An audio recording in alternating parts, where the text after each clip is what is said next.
Namaste. Welcome to another episode, another podcast episode of Navimers. So today, as you have seen in our thumbnail, we are going to talk about the decline of Kolkata and how it happened, and was Kolkata prosperous, and how it was prosperous. So today we have with us Devjani Bhattacharya. She is she is a student. Namaste. Jai Shri Ram. Vande Mataram. Jai Shri Ram, Vande Mataram. Yes. So Devjanidhi, like when we talked about initially regarding the podcast, so like I had mentioned to you that I have lived in Kolkata. I have lived in the maybe the worst time in Kolkata in terms of its economic output, economic history, and then I learned from the books that I have gone through, heard from people that Kolkata once was the number one, if I am not wrong, number one city in Asia. So you had Shanghai, Kolkata, and Rangoon in the pre-British era, where Kolkata was the economic, political, and cultural hub of Asia itself. So now my question to you is the Kolkata decline, okay, how it happened, and would you give us, the people who have not seen the prosperous Kolkata that you mentioned, that was Kolkata prosperous, when it was prosperous, and how the decline happened?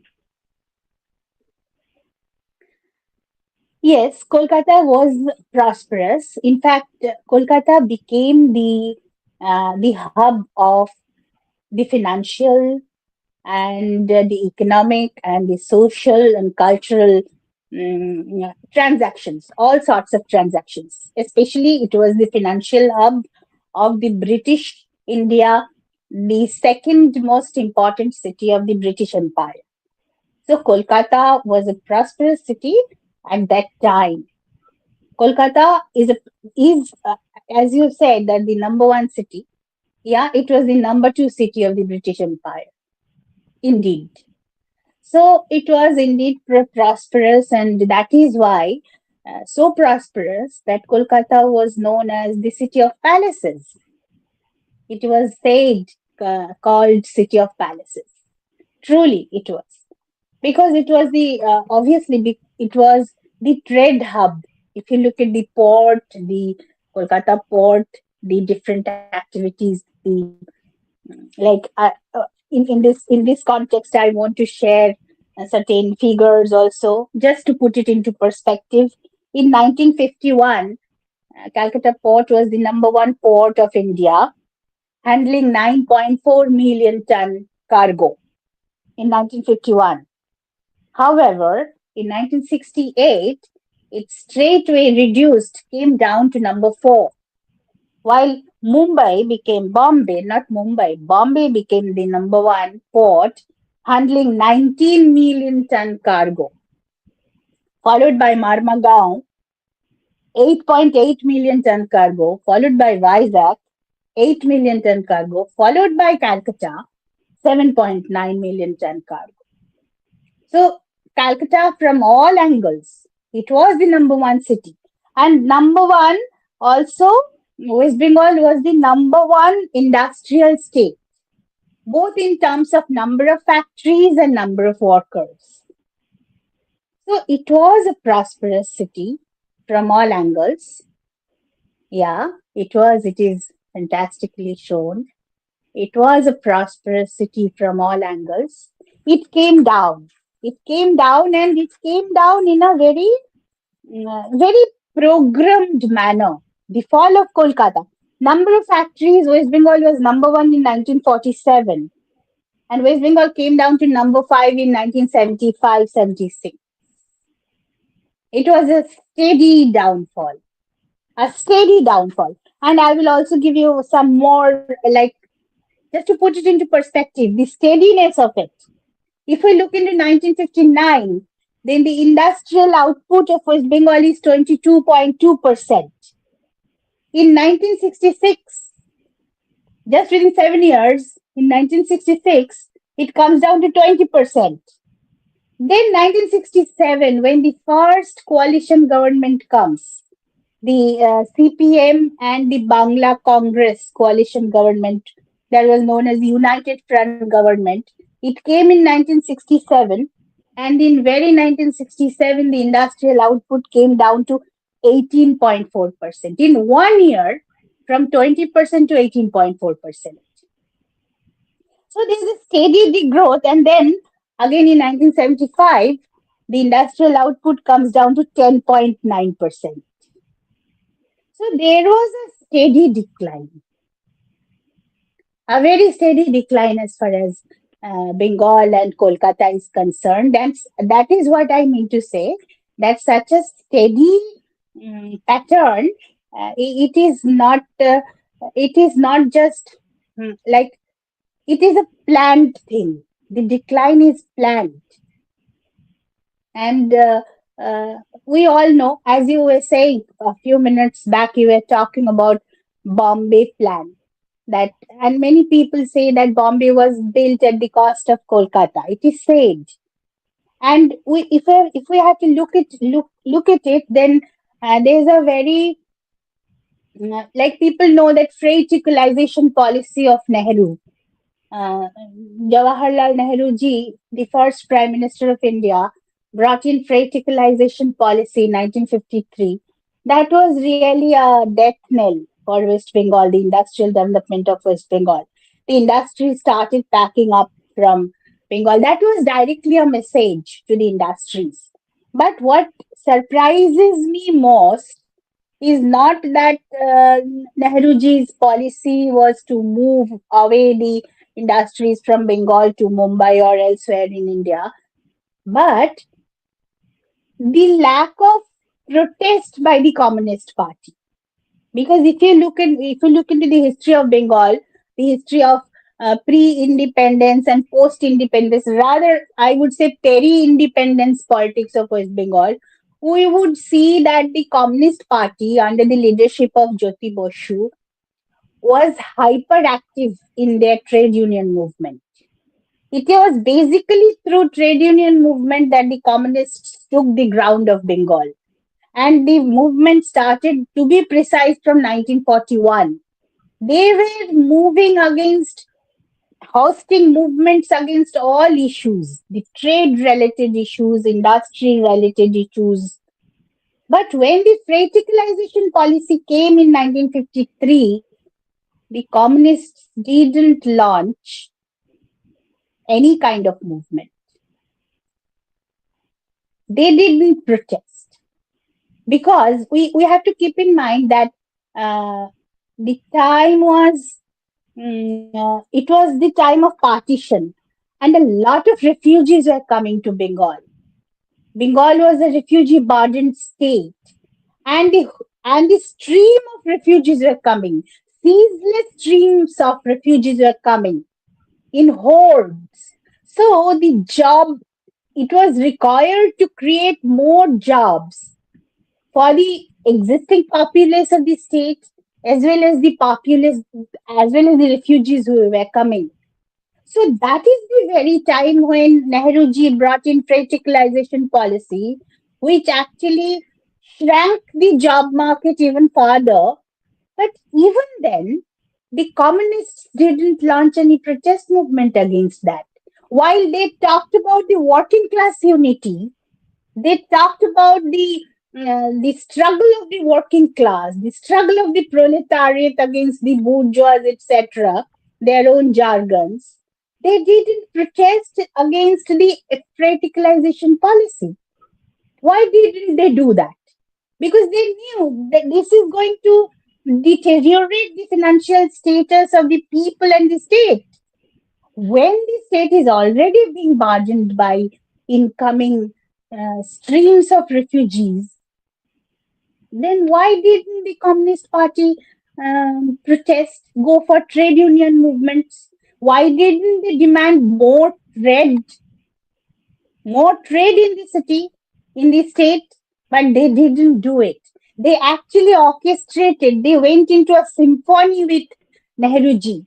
There was a very good understanding between Jyoti Basu and Nehru in the decline of Bengal. Both were equally, they were working together, and it was a planned activity. That's what I wanted to say. It is not spontaneous. It is not just eventual. It is a planned activity, the decline of Bengal. Yeah, so Debjanidhi, just I'll take 2 minutes of you, 2 minutes, and then I'll get back to you again. So when you mentioned that it's a planned activity, so I was actually going through the book. The book name is Termites: How the Left is Destroying the World Through Subversion. So what you mentioned, correct, that the left movement was in the garb of helping the working class people, but actually destroying their livelihoods, destroying their current livelihoods and the livelihoods of the future generations itself by having a stance of policy which was anti-industry, which was anti-prosperity, and they were actually doing everything to make sure that you don't have any job, any activity apart from being in the party office. Thank you.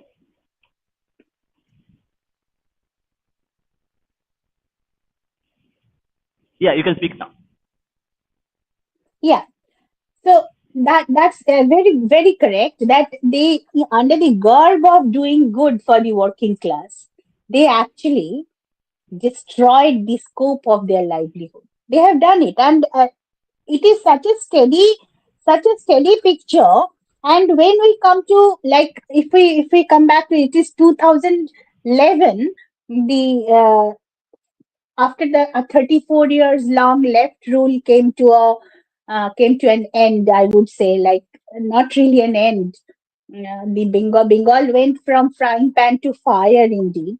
But even then, like, if we look definitionally, the left front was dethroned in 2011. And that time, during the first Mamata Banerjee's first government, the finance minister was Amit Mitra. In June 2011, in June 2011, he presented some statistics about the left rule of West Bengal. He said that the manufacturing revenues, in 13% of India's manufacturing revenues were coming from West Bengal in the phase 1965 to 1975. In one decade, from mid 60s to mid 70s, 13% of India's manufacturing revenues were coming from West Bengal. While in 2011, when the left rule ended, it came down to 7%. The manufacturing revenues of India in 2011, West Bengal contributed only 7%. So this is a statistics which was given by the then finance minister of West Bengal, Amit Mitra, in June 2011. And he also said there is a statistics a report by the state of West Bengal itself that 58,000 factories closed in 34 years. That means almost 60,000 factories closed in 34 years of left rule. So this was a disaster, a statewide economic devastation. That's what the left did to Bengal. But here I want to ask you a question. What do you think? That why did they do it? What was the Yes, requirement? yes. What was the So requirement of? Yes. yes, I got your question. So whatever I have read a few books, including this book regarding the left and how there is a word coined militant left movement. Okay, the word is used, militant left organizations, which were against the capitalists as such. So, in my opinion, initially when I was in Kolkata, living in Kolkata, I thought I also bought the propaganda that everybody bought, that capitalists are against everyday people and they are just exist to exploit you. So I thought, okay, it might it they are good at narrative, so they built a narrative and they were able to successfully sell the narrative to the common people, and people were. And second thing they did was that actually because they have the narrative control over the minds of the people, how they perceive things. So they were able to actually sell it and make sure that they remain in power. And why they did it later on, when I came out of West Bengal, when I got to know India and even outside India, read books, understood people, heard your program on CSK, Scholarship Kolkata, and other books I read, other magazines I read.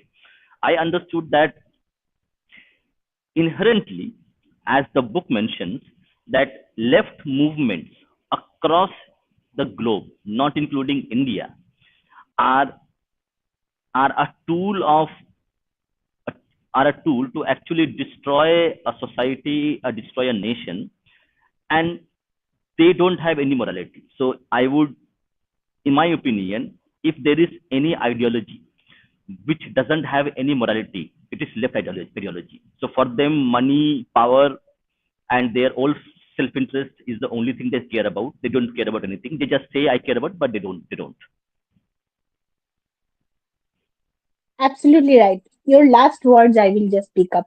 Very nicely said that money, power, and self interest. They don't look for anything else. And on the other hand, they put blame on capitalism and capitalists. So, can we find out the dichotomy in them? The leftists are the worst capitalists because they don't care for anything else other than their own money, own power, and own ability to manipulate everyone else. So, the leftist core actually resides on the crony capitalism. I would rather say that leftists are the crony capitalists. They, the crony capitalists, rather, I would put it like this, that the crony capitalists come under the garb of leftists. And here to put it into perspective, why Bengal went onto a planned decline. Why? Who did it benefit? Because I have seen it today. You have made the thumbnail. You made it. You wrote it in a very nice way. You said, "I'll just repeat the left's hidden impact." You wrote the left's hidden impact, a comparative and statistical analysis, right? So why? And the decline it was a benefit to whom? The decline of Bengal benefited whom? Because we have to be absolutely sure about it that when the lefts come to a place, they cause some harm to common people, they definitely do it for someone else's gain. They do not do it for no cause. Then the question is who gained? And why is it required? Why was it required that Bengal must fall? It was whose agenda? We can get the answer if we look at the time period. As I told you, if you look into the history, you will see that Bengal adopted communist trade union movement precisely from 1940s, from absolutely the beginning. Before that, the communism in India came in 1925. 1925. And in Amen, Roy. Bengal, yes, 1925. And in Bengal, communist movements, communism stepped in Bengal through trade union movements, and it started in Bengal, started operating in Bengal precisely from 1940s. To be precise, from 1941. So this is the time when Netaji Bose left the place. Netaji Bose went out of the state, and it was followed by the Second World War was going on, and then the Britishers could understand that they will have to leave India. The time was coming for them; they'll have to leave India, and Bengal was the state. Bengal province was the province which was contributing more than 40% of the revenues to the British ruler. More than 40% of the revenues to the British ruler was coming from Bengal province. And the British, the person, the most hated person by the British was Netaji Subhash Chandra Bose. So when the British understood that the World War is going on. We do not know whether we will win or lose. If we lose, then we'll have to go. Even if we win, we have to make sure that Netaji Subhash Chandra Bose doesn't come back and occupy his state again. So it was absolutely necessary to ensure a complete fall of his state. It was a British plan that if we cannot reap the benefit of this state, then we will make sure that you die. Because they were not sure whether Netaji Bose will come back or not. They didn't, nobody was sure that he died, Netaji died. Nobody was sure. So they expected that any point of time Netaji Bose can come back. So it was absolutely necessary for the British to destroy his own state. And that is why, if you look at the timeline, it is very, very, very interesting to me. I have noted. When did Jyoti Basu arrived in India? He was in London. He was studying in London. He was based at London only. But in which year did he step into India? 1940. And from which year he started his activities? 1941. Now imagine a very young man, absolutely new in politics, started fiery trade union movement. From the very next year he comes to his own land. How was it possible without British funding? How was it possible? Because if you look into the trade union movements and the progress of the career of Jyoti Bosu, you will see it is a very, he rose like a star, a very fast rise. Every movement he was touching upon was successful. He was gathering people from Bengal, Assam, and all the adjacent states, wherever Bihar, wherever he was going. He was gathering people, he was bringing people from other unions to the communist trade unions. How was he ensuring his success? Who was actually funding? Because was it possible for him if the British police didn't want? Was it possible for him to gather people in his meetings and in all those aggressive trade unionism? It was not possible. So, absolutely a British supported movement, and it was for the benefit of the Britishers.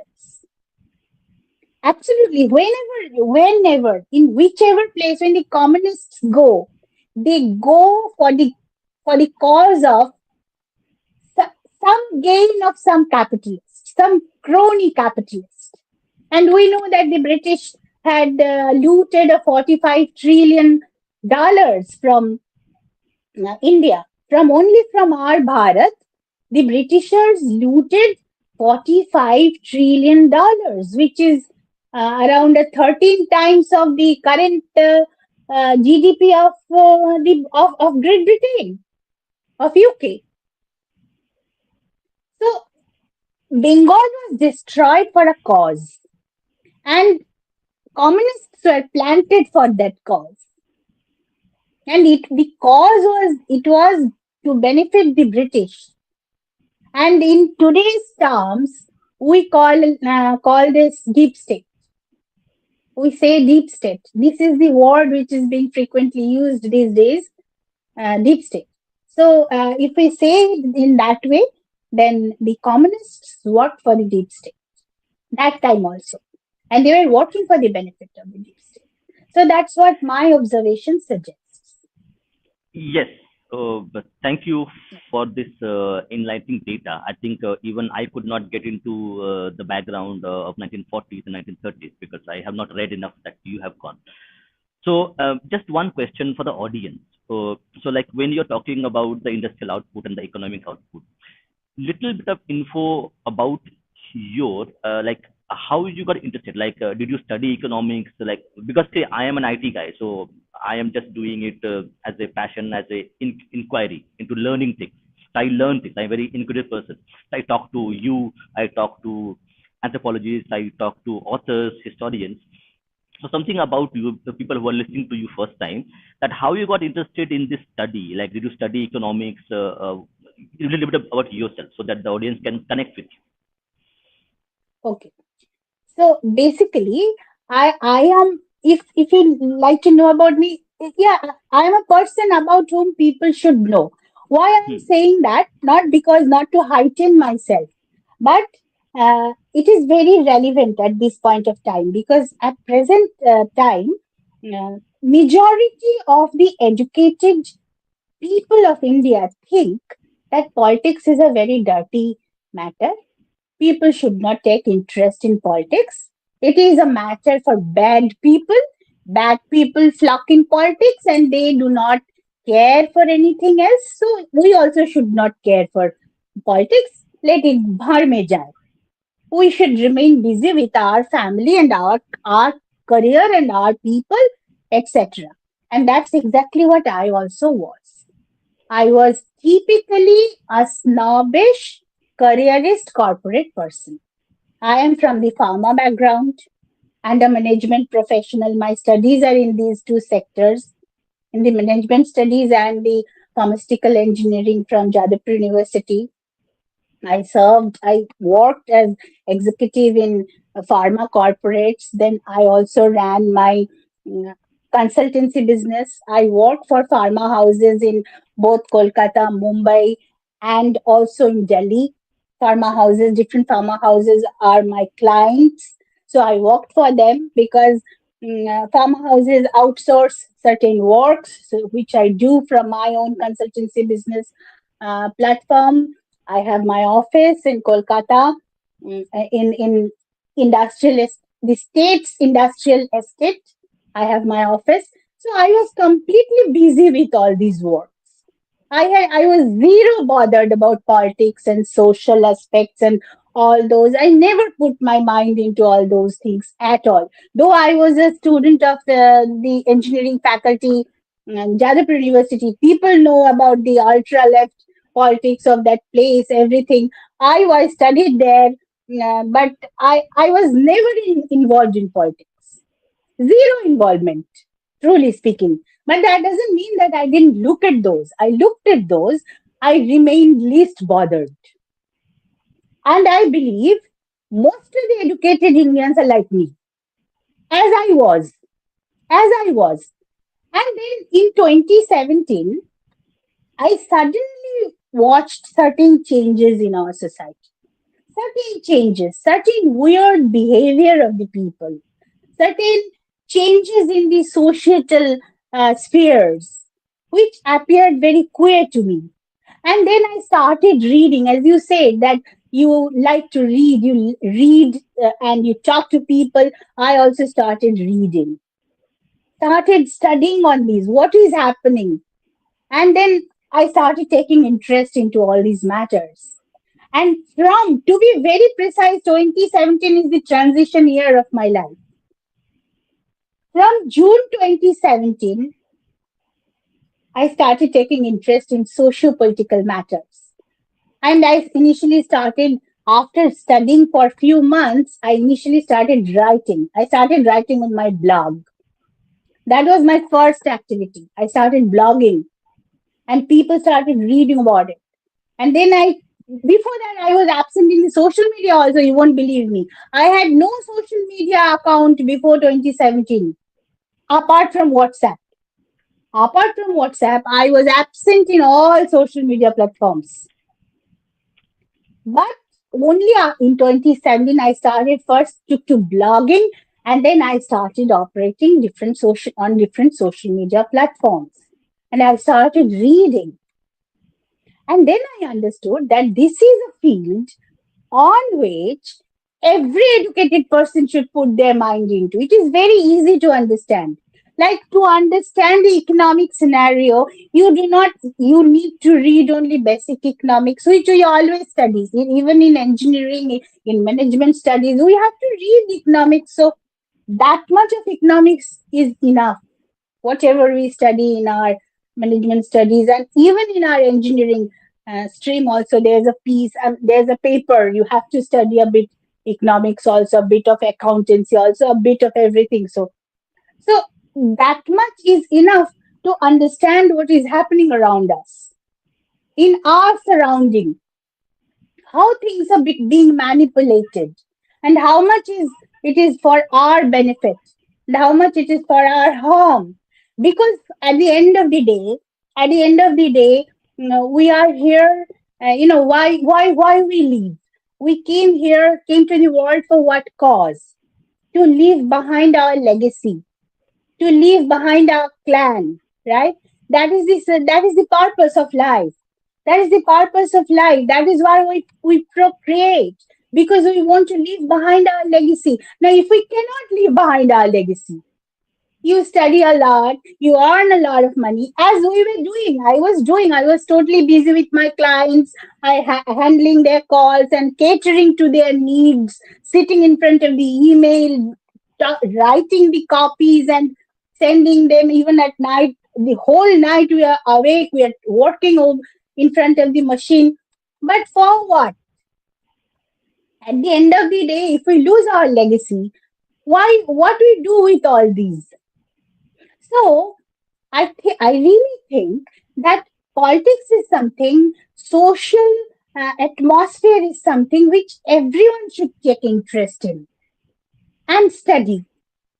That's how, as you are rightly asked, that how do you know all this? And this is also, a colonial mindset of ours, that we should know only that much which has been taught to us. Like, I have been taught pharmaceutical engineering, I must understand that much. I have been taught management studies, I must understand only that much. I am not supposed to understand anything more than that. But that is absolutely wrong. If you're good in your studies, you can study any other subject and, like, accept it as much as you can. Like today, anybody can start reading chemistry from the basic level. Then he can also learn chemistry up to certain extent. So it is not impossible. Not that, like, one of my subjects was medicinal chemistry. So maybe you start reading chemistry from today from the basic level. After 2 years, you also learn to some extent, to some great extent, which will help you to understand many subjects, many substances around us. How a particular substance can behave. We can really talk about it. You can really predict it. Looking at a particular substance, what it should contain. But we are imparted with this colonial mindset that you are being taught history, so you should only talk about history. You should not know anything else. But that is not the case.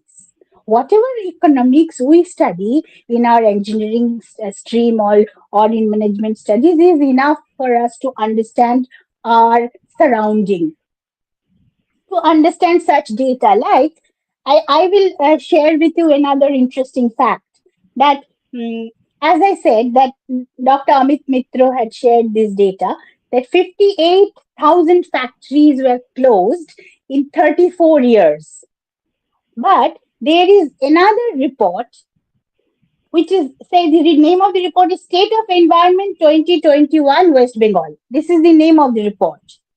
As per that report, 21,521 industrial units, including big, medium, and small, got closed in 6 years, 2016 to 2021. Means, if you look at it, the closure of factories per year, then during the left front rule, 17,005 factories closed per year during the left front rule, while during TMC rule, 3,586 factories closed per year. So if we compare the left rule with the TMC rule, we will see that the closure of factories have been even more pronounced in the TMC phase, TMC time, TMC regime, I would say. So these sort of data, if you get crude data and then you analyze it from different angles, you look at the data from different angles, that you can do yourself. And I believe everyone can do this. But for that, the people should develop the aptitude of doing it. The aptitude of doing it, which I developed. I didn't have it. But I had the same attitude in my own job field when I was doing my jobs. I was looking at my clients' brands. Then I had looked at their data also, the brand data, how the brands are doing and in which market, how we should position it. So this is how I used to work.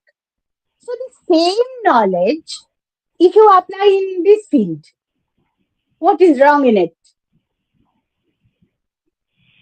Yes, thank you. I think you couldn't have put it more better than I could do. That it doesn't really matter who you are, what you do. Okay, if you have the faculty of brain, if you have the persistence, and if you have the passion, you can do anything. I'll give you my example.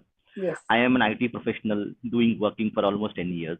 Okay, I started doing podcasting as something like to actually do something new in my life. Okay, to actually experiment. So after 3 months ago, I started podcast. Out of nothing, I just started doing it. Correct? And after 3 months, I am able to talk to you or talk to other authors. Okay, and the programs are watched by maybe 100 people, 1000 people are being watching. So I did not know about this 3 months ago, but I am able to today able to run a decent channel. Okay, with people like who are able to come and talk about it. I'm able to ask questions. So if I can do it in 3 months without zero knowledge of what podcast exactly means, I was consuming podcast, I was not making podcast. So everybody else can do it. So that kind of perspective needs to be there with the people. Okay, so just to share your data, so here's the data that actually I gathered. Okay, I am not an economist by any standard, so I use AI and other tools to get the data. So trend from peak output of 500 billion rupees in 1960, and when we talk about correct inflation, if you add 5% inflation on a year on year, now the Bengal's output is 260 billion rupees. So if I see like if I do the inflation adjustments, so it would be, let's say, about 100 billion rupees in that way, because and 500 billion in 1960 would be about 1000 billion approximately, more than that. So where we have come about. So now if I consider that now the West Bengal's output is 10% or less than 10% of the output it had in 1960. Now, actually, we are short of time, so I'll just ask you one more question, and then we'll go to audience question, where that is actually more important. So now, tell me, the impact that we see. So the left had this strategy. Okay, they were funded by I don't know whom they funded, but when this economic decline happened over a period of 60 years, correct, what impact did had in the social social and political and also economic, like how individual like you was impacted by the decline of this economic output. If you can just give us a little bit of perspective on that, a common person, how he was impacted, his healthcare, his schooling, Yeah, he's able to earn money. yeah, it was absolutely. It's a very good question because my schooling was from mid 80s. Okay, and then when I got my at the time of our time, the joint entrance was state joint entrance used to they used to qualify around 1600, 1700 people, not like today that like the ranks come from for lakhs and all that. It was not the case. So for our time, in our time, the state joint entrance used to rank only 1600, 1700 people, and it was when I enrolled myself in pharmaceutical engineering with my kind of rank, then I could get a chance of in three streams of engineering, I tell you.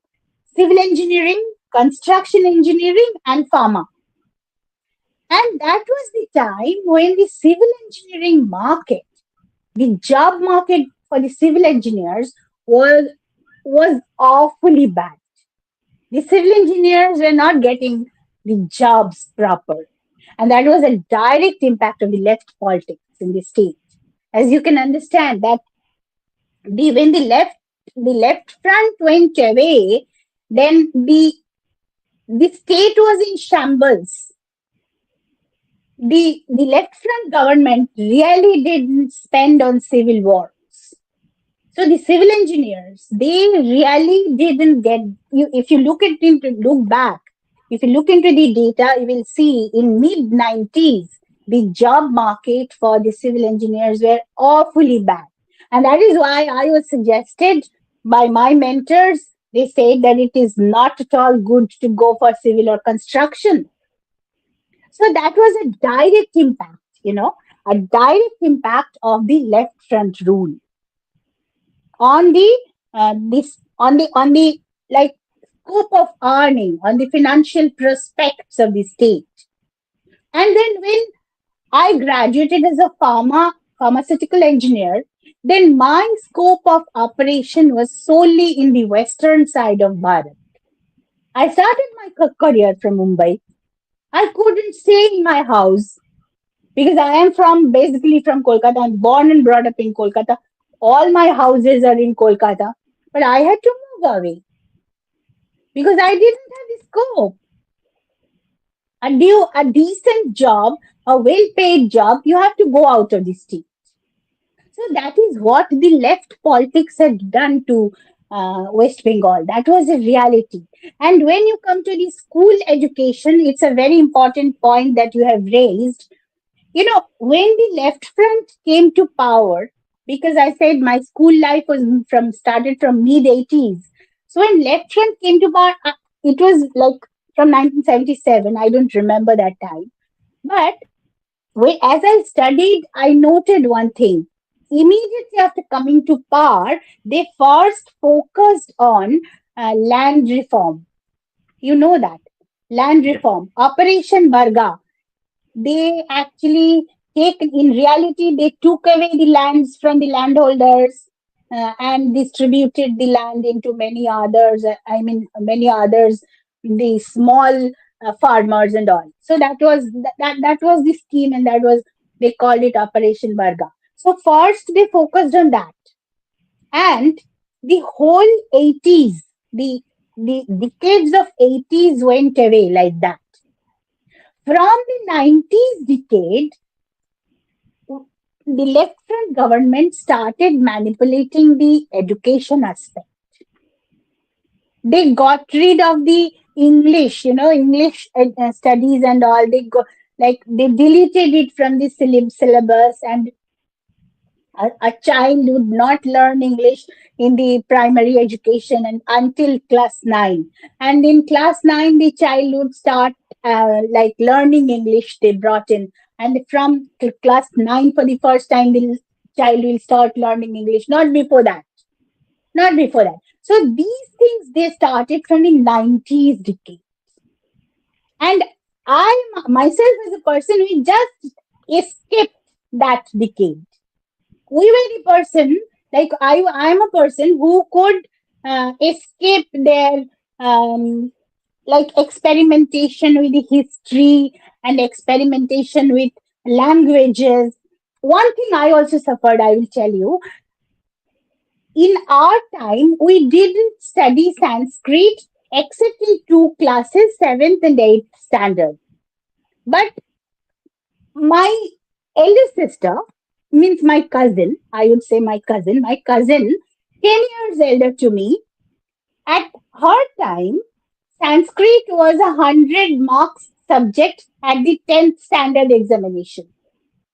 It was a 1,000 marks examination. The state 10th standard final examination was a 1,000 marks examination, and Sanskrit was a compulsory paper of 100 marks.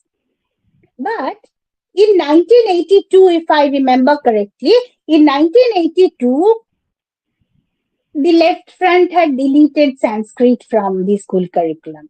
They kept Sanskrit only for 2 years, 7th and 8th. So that's what I have studied. I know zero about Sanskrit.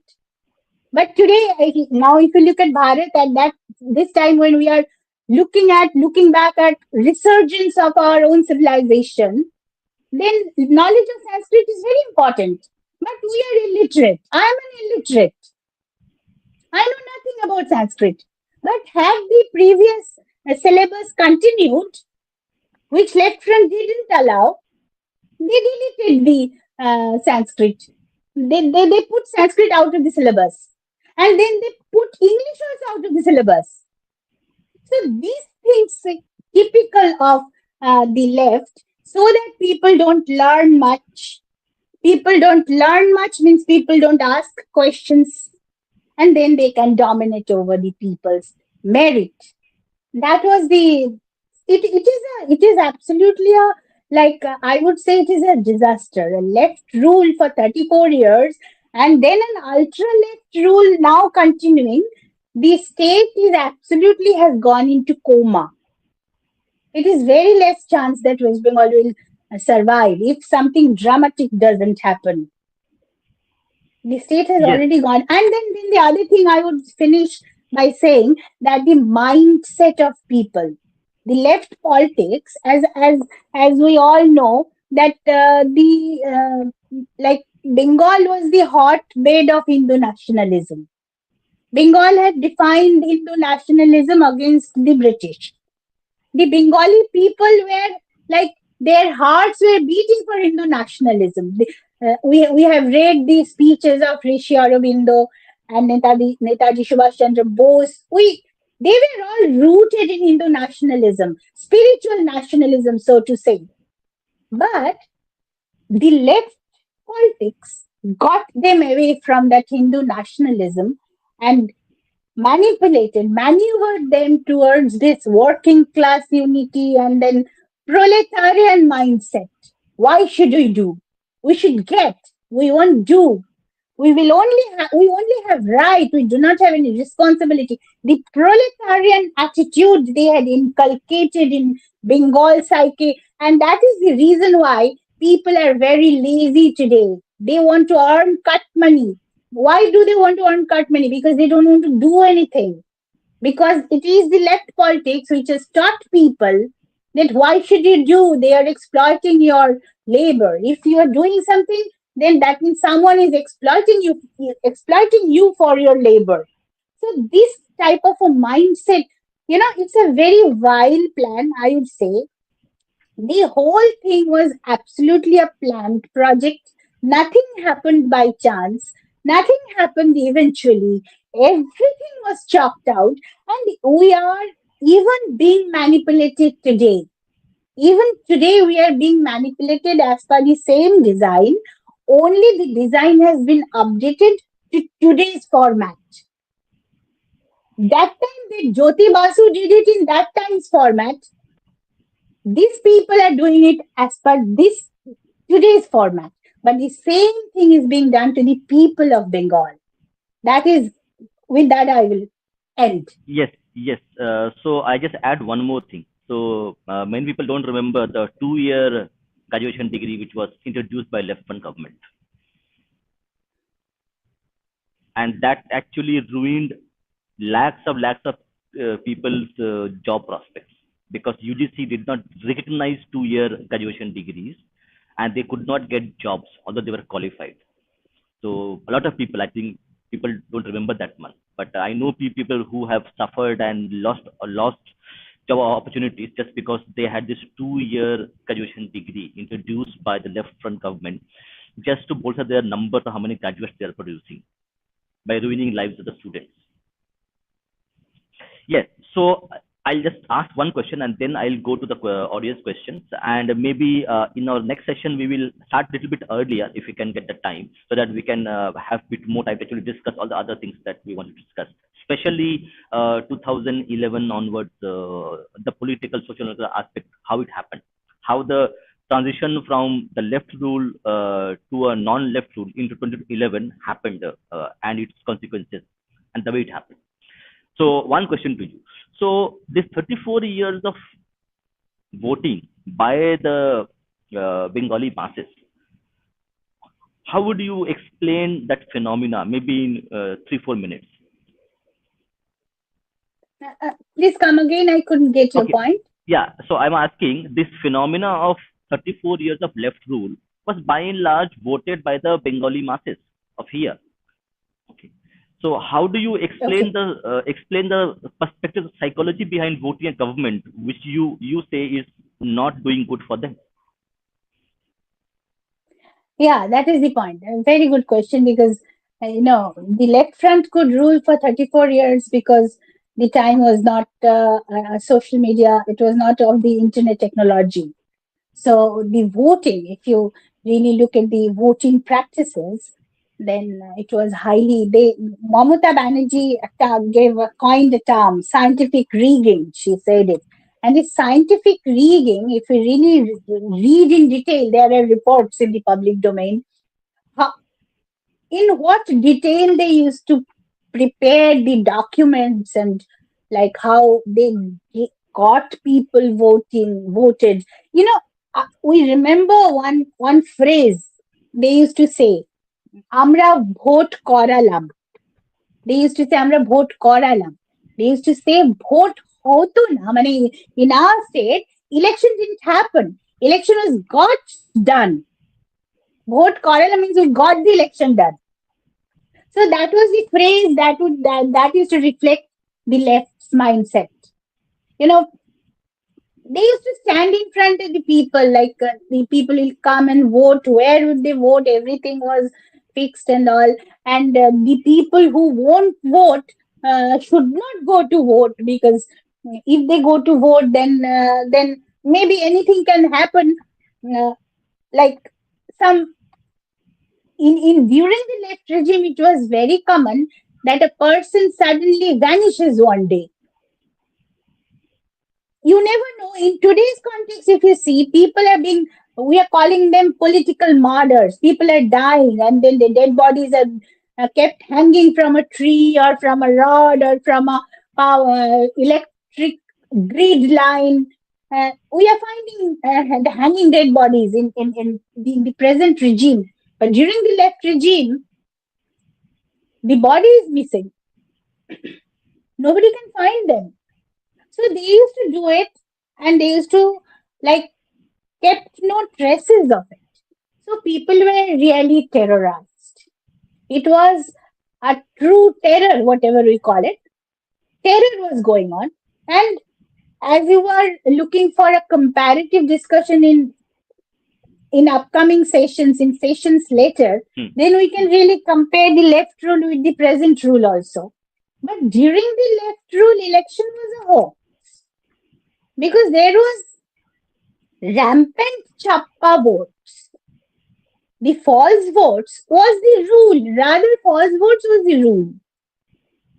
Real, genuine votes was because we can remember when TN Session came as the election commissioner and he wanted to have the epic card, the first voter ID card. He wanted to like introduce a voter ID card. Do you remember the kind of conflict Jyoti Basu started to have with TN Session as the election commissioner? We remember we were very little that time. It was we were too young, but then not really little. But as I said, we are little. Why I said this?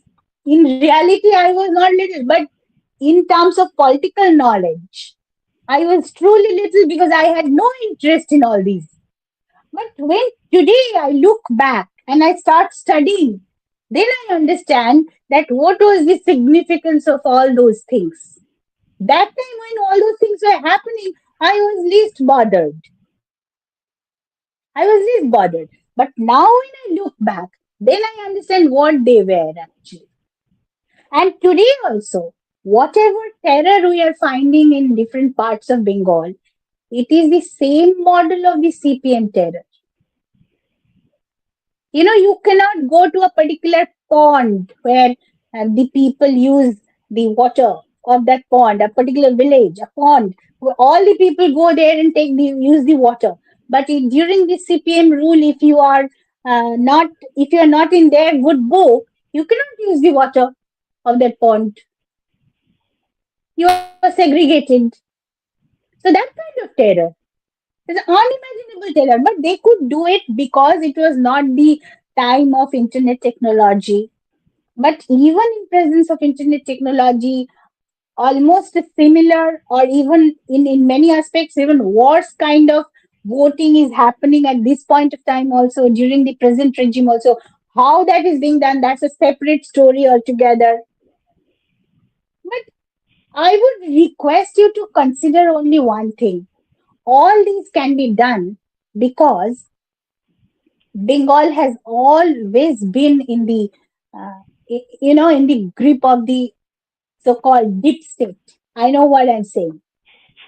I know what I'm saying, but I'm saying it very consciously that all this is happening, whatever is happening in Bengal, it will not happen in any other state of India. It is impossible to happen in any other state of India. It will not happen in Chennai. It won't happen in Karnataka. It won't happen in Maharashtra. It won't happen even in Kashmir, but it will happen in Bengal because Bengal has always been a seat of the deep state from the mid 1960s. Because if you look at the uh, Naxalbari movement, we didn't talk about it at all in our today's session.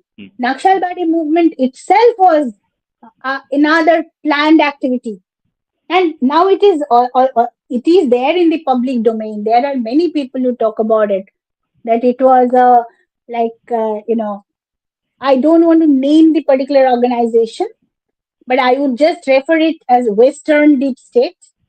It was a planned activity of the Western Deep State. Naxalbari movement was started by the Western Deep State in this state. And since then, and since the time of Jyoti Basu, our state has been a state of deep state. And that is why all these things are being possible. And I believe government of India is also very much aware of it. I don't know how they would approach the to solve the issues of this particular state. I'm not really sure. But this particular state solution has to come in some dramatic way. It won't come in an usual way, as we expect that the next election we will defeat this party. The new party will come. It will not happen in this way. I think it will not happen in this way because CPM went off, TMC came. We had a lot of hope, but that didn't happen. The situation, the fate of Bengal didn't change. So it appears that just the change in party won't change the fate of Bengal. That's what my observation suggests. Yes. Thank you. I think you have put this in a perspective which actually people would actually understand in their own language. Okay. So a lot of times we use a lot of fancy jargons and people it just goes over their head. But it's very important for people to actually use very common examples, general words, so that people get to that. So now we will go to questions. We have around 3-4 questions which I will take, and people who are asking questions. So there are a few questions which are irrelevant or maybe not related to this topic. So we will take a question. We will have around 2 or 3 sessions with Didi later when we have other topics to talk about. So we will take your question. But right now we will take only questions which relate to the topic that we are discussing. The first question is from Shoptorshi. Ma'am, if you could speak about the policies of PC Mahalanobis and his and its effects effects on Bengal. And so it's correct. The PC Mahalanobis was the founder of ISI, who founded the 5-year program. So, like, if, Yeah. do you? Yeah, Now, at this point of time, I will try to bypass this yeah. So we will take it later. So because this is yeah, yeah, it will be, otherwise it will be too long. Yeah.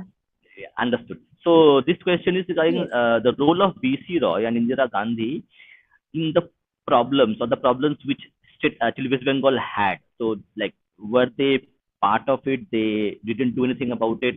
Like, correct. When they were in power in 60s, in 60s, I think BC Roy was in power, and the Hmm. Naxalbari movement was going on, the Naxal movement. So like, what happened there? Like, do you think okay they're also responsible for Yes. this?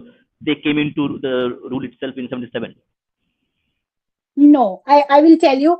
BC Roy died in. I will tell again in a very short way because we have already.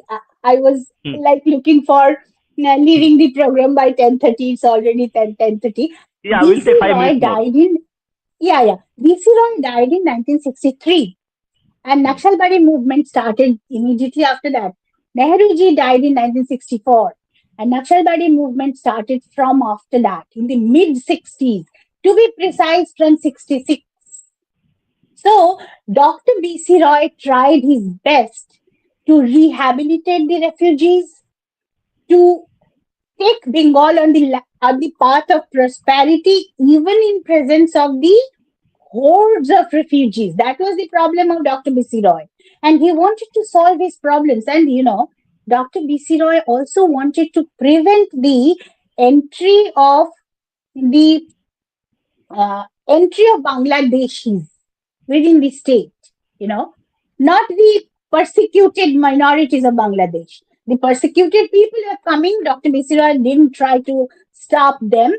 Rather, after this signing of the Nehru-Liaquat Pact, the Muslims of West Bengal went away to East Pakistan, but they again wanted to come back. They came back, and Dr. B.C. Roy also tried to prevent it. But that time, certain bureaucrats, like Annoda Shankar Rai was one such bureaucrat, who tried to prevent Dr. B.C. Roy's plan of action. Means the bureaucrat like Annoda Shankar Rai tried to allow the Muslims to stay in West Bengal. So the government of India, as I said to you, it is the government of India under Nehruji. The government of India means the bureaucrats of the government of India. And then after Dr. Bidhan Chandra Roy, then Profula Chandra Sen was also a visionary leader. He also tried in his own way. One of his ideas is still continuing in India, the ration card system. When during the food crisis, it was Dr. Profullo Sen's idea, Profullo Chandra Sen's idea that the food shall be rationed. The public distribution system was conceptualized by Profullo Chandra Sen. But after Profullo Chandra Sen, Congress also broke.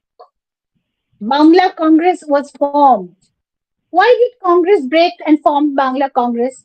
Because of the impact of Jyoti Basu. As I said, the Jyoti Basu's negative political movement, negative politics, means manbona manchina, then bhenge dao, guriye dao.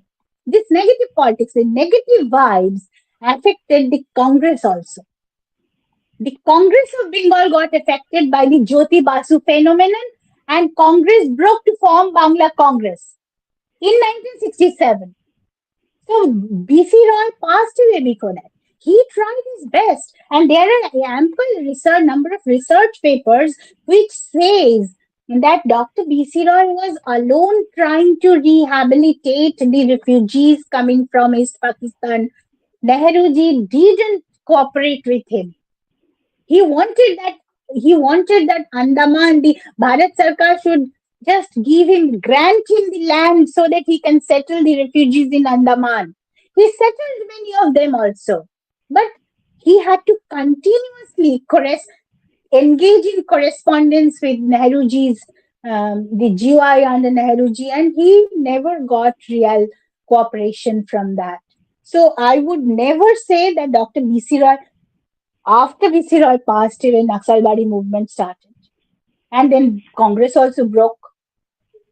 So this is Yes. what it is. And if you look Yeah. at Indiraji also comes into the picture from 1969, when Congress, at the national level also, Congress broke into Congress O and Congress R.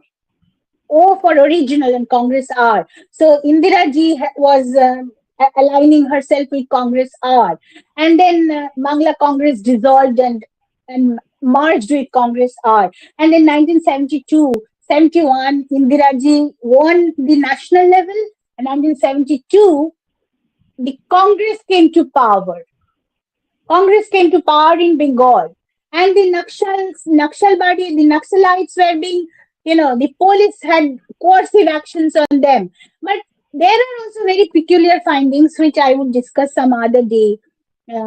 Like, I don't want to say anything on in this regard. How there is a peculiar understanding between Siddhartha Shankar Rai and Jyoti Basu also. When the Yeah. CPM was also, communists were being impacted by the coercive actions of police during the Siddhartha Shankar Rai regime. how Jyoti Basu was protected himself. He himself Yeah, was protected. there is a concept called Yes, watermelon. Watermelon. I think you will know yeah, watermelon. People who know yeah, Bengal that, politics, they will know what's talking about watermelon. So last question we'll take today, and then we'll let you go. So this is a very interesting question. Actually, I know about it, but I think a lot of people might not know about it. Ask Didi. USA emerged as a continuation of British Empire's legacy, funded by the wealth looted from India, like Elijah Yale, who founded the Yale University. Was it merely a shift of power to Washington? So the British Empire shifted to Washington rather than it became crumbled and went away. yes, absolutely. It was a shift of power. And if you look at if you look at US, New York, Empire State Building, which empire is that? British Empire. It is British Empire. It is only a shifter. Absolutely, you are right. And there are many other interesting feedbacks regarding this. We many of us we do not know the UN headquarters in New York, not in Geneva. So it is direct example. Empire State Building is British Empire. So it is basically it was a shift of place, shift of wealth, and that is still there. That's what I want to say. We should never forget that Bengal is still a seat of those Western deep state. Bengal is still under their grip. And that was the sole objective of bringing the Marxists here. And we are still in their grip. Before ending this session, I want to leave that note only. Whosoever are listening to this, sh- we should never think only in the line of CPM or TMC or BJP. We are directly in the grip of Western deep state. We are being puppeted. Whatever we are speaking, whatever we are believing, we are made to believe that. We are made to think in that way. So it is our responsibility to remove that clutter of different sorts of thoughts and talking points, and we should be able to look at with clarity, with our vision. The clarity of vision is what we require at this point of time. Thank you. Thank you, Didi, for coming. Thank you for your time. Okay. So we will again connect and maybe we will discuss a little bit about the book as well, maybe later. So thank you. Jai Shri Ram. Vande Mataram. Bye bye. Thank you. Jai Shri Ram, Bande Mataram, Bharat Mata ki Jai. Jai.